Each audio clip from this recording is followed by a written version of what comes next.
If you're dealing with the chronic back pain, this series will be very helpful for you. And this is more than stretching and strengthening the muscles.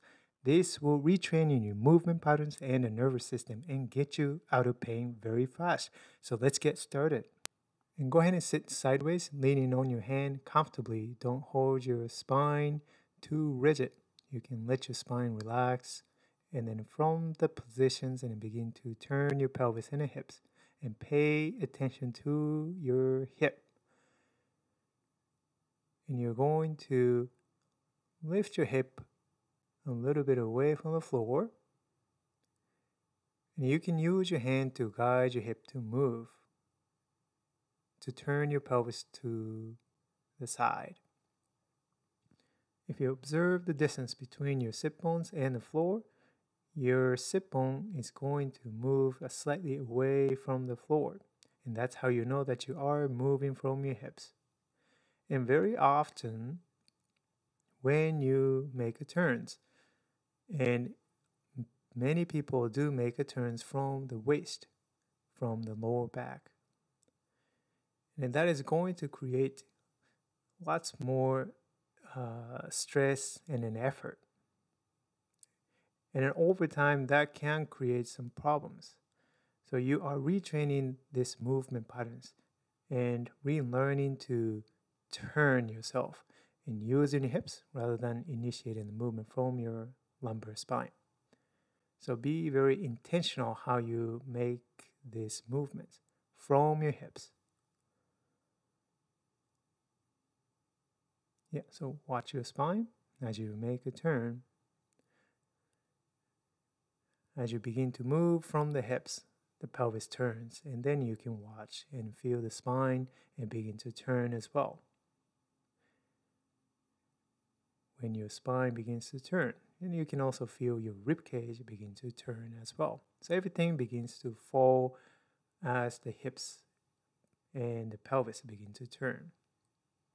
So you are organizing the pelvis, spine, and the rib cage in the rotation. And this will make a big difference if you're used to habitually in making all the rotation from your waist, from your lumbar spine.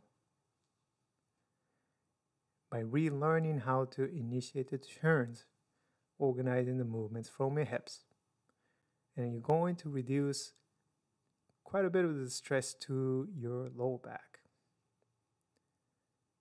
So you can feel the whole spine, including your neck and the head, begin to turn. Think of lengthening your spine, almost like a spiraling up, and then sinking your spine as you're coming back. So spiral up movements, and then the spine becomes a little longer, and then as you return, spiral down movements, and the spine becomes a little shorter. All starts from your hips. Sit bone moves away from the floor, and then the spine spirals up and lengthens. And then as the sit bone moves towards the floor, and then it spirals down. So if you make this movement from your back, which is maybe how you're doing it, then you can now clearly feel there is such an effort through your low back, and that doesn't probably feel good. And then you can go back to do in a better way or new way, which is turning from your hips. Then your spine, your low back can begin to turn as the pelvis and the hips in the turn, which is much, much easier and less stressful to your low back. Now let's switch over to the other side. Good idea to learn and practice these movement patterns in both ways. But you may find that going to the other way may be easier or maybe much harder for you because of the habitual way to use the size. So first you can try to turn your hips, turn your pelvis, and feel how you do that and notice the difference. This side compared to the other side. And you can use your hand and to lift your sit bone and turn your pelvis to the side. As you lift it, and it moves away from the floor, as you let it go, and then it moves or comes down towards the floor. It doesn't have to touch, but you can clearly feel the difference and feel the movement of the sit bones. distance increases or decreases relative to the floor. And then as the sit bone and the pelvis move, then you can feel how that is going to move your lumbar spine. Take your time and do it slowly, and please do not make it a stretch. It's not about turning as far, but it is about understanding how you initiate rotation from your hips, allowing that movement to transmit further up through your lower back, mid back, upper back, and also your rib cage. So your neck and the head also turns.